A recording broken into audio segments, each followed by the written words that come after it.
सलील देशमुख शरद पवारांच्या भेटीला पक्ष जो आदेश देईल ते काम मी करेन, सलील देशमुख यांची भूमिका. तर सलील देशमुख काटोलमधून लढण्यास इच्छुक असल्याची चर्चा. वर्धा किंवा आर्वी मतदारसंघातून मला संधी द्यावी, नितेश कराडेंची शरद पवारांकडे मागणी. वर्धा आणि आर्वी मतदारसंघात माझ्या विजयाची शक्यता. तर वर्धा मतदारसंघात काँग्रेसचा 3 वेळा पराभव, नितेश कराडेंचं वक्तव्य.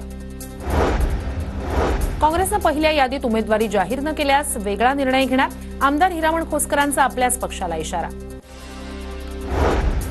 उमेदवारी संदर्भात पक्ष आणि हायकमांड निर्णय घेईल, मवियात निवडून येण्याची शक्यता असेल त्यांना तिकीट. खोसकरांच्या भूमिकेवर वडेट्टीवारांची प्रतिक्रिया. अमरावतीच्या धामणगाव रेल्वे मतदारसंघावर ठाकरे गटाचा दावा. चांदूर रेल्वे इथे ठाकरे गटाच्या शिवसंकल्प मेळाव्यातून शक्ती प्रदर्शन. ठाकरे गटाचा दावा, काँग्रेसच्या वीरेंद्र जगताप यांचं टेन्शन वाढलं. आशा भोसलेंकडून लाडकी बहीण योजनेचं कौतुक. 1947 मध्ये योजना सुरू केली असती तर मी 2 वेळेचं जेवले असते, आशा भोसलेंचं वक्तव्य.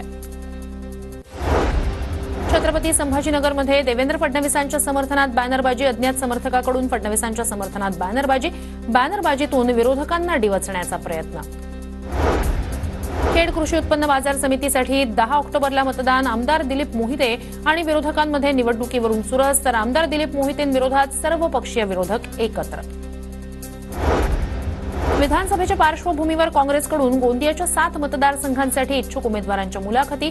भंडाऱ्यात पक्ष निरीक्षक सतीश चतुर्वेदी यांनी घेतल्या मुलाखती. जळगावमध्ये संजय राऊतांच्या उपस्थितीत ठाकरे गटाच्या पदाधिकारी कार्यकर्त्यांच्या बैठका. विविध विधानसभांचा संजय राऊतांकडून आढावा. मनोज जरांगेंकडून नारायणगडावर पाहणी. नारायणगडावर दसरा मेळावा घेण्याबाबत चाचपणी.